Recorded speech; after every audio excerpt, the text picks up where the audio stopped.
Tuesday, the 27th of September 2011. A warm welcome along to today's United Kingdom talk. Do you know, I've done nothing but worry about that little dent in the front of the car. I really have. Ronnie says, my best friend Ronnie says, I must stop worrying about these things, but I am. Well, worries in the life out of me. I just wish they'd ring up and say, your car's ready, come back, and then take it back. Whether he sees it or not, it's over and done with. Do you know what I mean? I think it's the weight. It's a bit like going to the dentist. And yes, boys and girls, once again, I have been fleeced. I've been fleeced at the dentist. Last week, I went for, number one, what's that called now? Hygenist, okay? And they've got a new hygienist who seems even older than the last one. She's an old bird, she is. Lovely lady, okay? But I'm not being funny. The last one, you used to go in there, she'd say hello, and then she'd get on with it, and she'd be cleaning for half hour. This one seems to spend 20 minutes out of the half hour talking. On and on she was going. You know what I'm like, okay? I can't stand people just chatting on and on and on. Well, it gets on my nerves, it really does. Anyway, she did what she had to do, and then made another appointment. She said, I've got to go back again. And I'm thinking, well, usually she does it all and then you don't see her for another 6. How comes this one has made 2 appointments? I've got to go back again on Saturday this week, just before my holiday. You know, so that was that. Then I went in to see the dentist, okay, who done his prodding about. I told him I had a sensitive tooth and he says, yes, looks like the gums receded a little bit there. Maybe I had an ulcer or an infection up there because I'm good at getting infections in the mouth. And I had to make another appointment with him a couple of days later, so I went back Thursday to have a fill-in. And he also, because my teeth, the gums are receding, he's put some sort of, what was it now? Some sort of fluoride varnish on, which was actually tasted very nice. Like banana it was. It tasted like bananas. Perhaps he thought I was a monkey. I don't know, dear. Do I look like a monkey? Don't answer that question, okay? Don't answer that. They did taste nice. Varnish for teeth. Fluoride varnish, tasting of bananas. So he put that on. And before that, of course, he had to do a filling, you know. Although I have to say, it looks a lot better. One of the metal fillings that they used to do, I must have been in there since I was a little boy, has started to break down. So he's replaced that with a nice white one. But here I am. That was Thursday, Friday, Saturday, Sunday, Monday, Tuesday.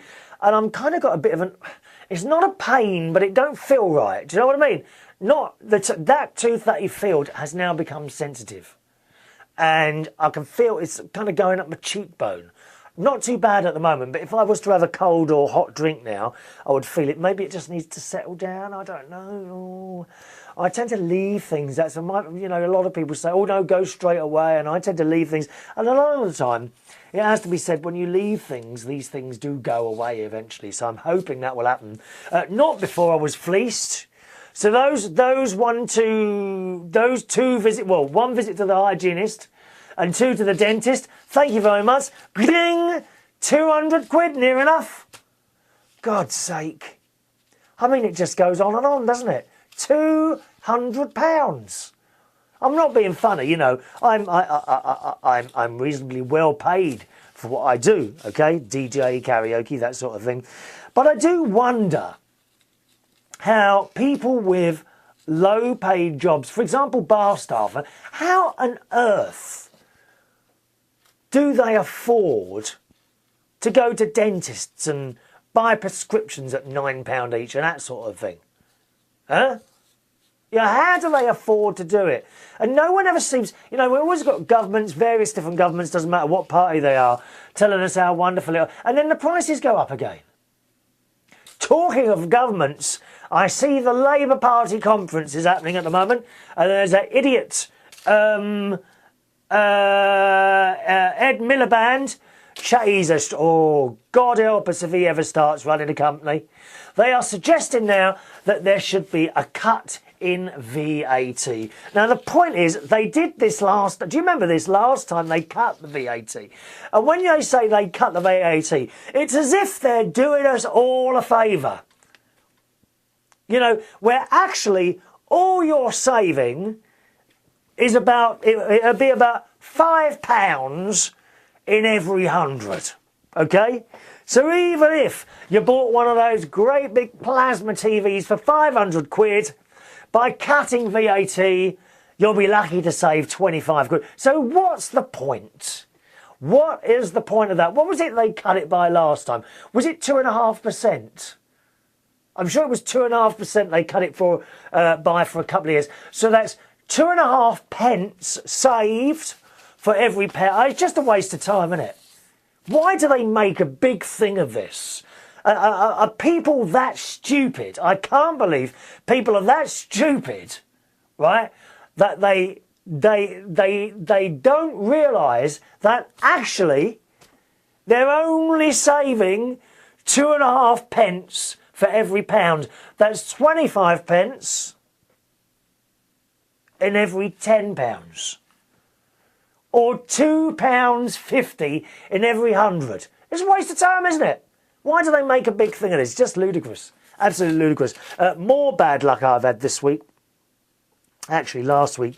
So I'm sitting there. Are you superstitious? Are you superstitious? I'm a bit superstitious. And I was sitting there doing the karaoke, not last night, which was the last one in Hammersmith, okay? But the week before, I'm sitting there and already... I'll start again. I was sitting there and I suddenly felt something fall down my chest. And I just put my hand up my T-shirt and it was Mum's cross. Mum's little gold cross that had fallen off the chain. So I felt myself very lucky to have suddenly caught that in my hand before I lost it. But it does make me superstitious, and I then started thinking, oh, you know, this must be a sign. Something's going to happen. You know, I mean, we've already had the car accident, okay? Something bad is going to happen. I started panicking. Anyway, nothing, fortunately, touch wood, right, cross me up. Nothing, I don't think anything really bad has happened too much. Except that I did leave the chain attached to my neck without the cross in it for a while. And now the chain itself has just kind of disintegrated. I didn't catch it on anything like it. It's kind of completely disintegrated into 2 pieces. Ronnie reckons I should just buy another one now and not bother having this one repaired, because I suppose you know, maybe the links are starting to wear out. It was on me constantly, you know. And don't forget, I don't take off bits and pieces. When I go in the swimming pool, everything's, well, I say everything. The only piece of jewellery I have is that chain, really. And it stays on me all the time, so I suppose it's had a fair bit of use there. So that's another bad thing that's happened here. It just goes on and on. What, is anything bad happening to you at the moment? Eh? Do let me know. The email address of this show, it'd be nice to hear from you, is chris@unitedkingdomtalk.co.uk. We actually haven't got any emails waiting at the moment, so if you want to send one in, it will be read out nice and quickly. We'll finish off today with one email from James, who writes on the subject of the insurance companies that I was telling you about yesterday. Oh, incidentally, I've got an email from one today. An email has just arrived asking me for a copy of my driving licence so that they can conclude matters. So hopefully things are coming to an end and we'll have my little car back soon. James writes, don't let the insurance people get to you. Insurance companies can be a pain, I'm afraid. And the insurance business, I'm afraid, is a money-making business. There seems to be an insurance for everything. Oh, that's true. I mean, whenever you go out now or ring for something, someone is trying to sell you insurance for something, aren't they? What was it I bought the other day? Something in Argos. Oh, I bought a new little telephone system for the house, because my one's... I'm not surprised it broke, because I threw it at the wall the other day, and I was so angry to hear. So angry when I was depressed, threw it at the wall. So I bought a new little telephone system. £41, I think it was. Very good. 2 of those, you know, the walkabout wireless ones. One for the living room and one for the kitchen. And interestingly, the one in the kitchen doesn't actually need to be plugged into the phone line. The one in the main one does, but you don't have to plug the second one in. Usually you've got to plug those in as well, I thought. In Argos, oh, would you like insurance for... No, thank you. Oh, are you sure? No, I don't want it, thank you. Every time you go and buy something. I mean, I wonder how far this will all go. Will we start having insurance on things like packets of crisps in case you cut your finger on the packet, because they can be quite sharp, you know, boys and girls. Do be careful when you're opening those packets, my loves. Oh, back to this email. The suing businesses on top of that is not surprising that companies are chasing people for business, as indeed they were me. And also with car insurance, there seems to be a minority out there that don't have insurance. And I think some of it's because some people can't afford insurance. Oh, I've no doubt you're right there. You know, some people haven't got insurance just because they won't pay for it.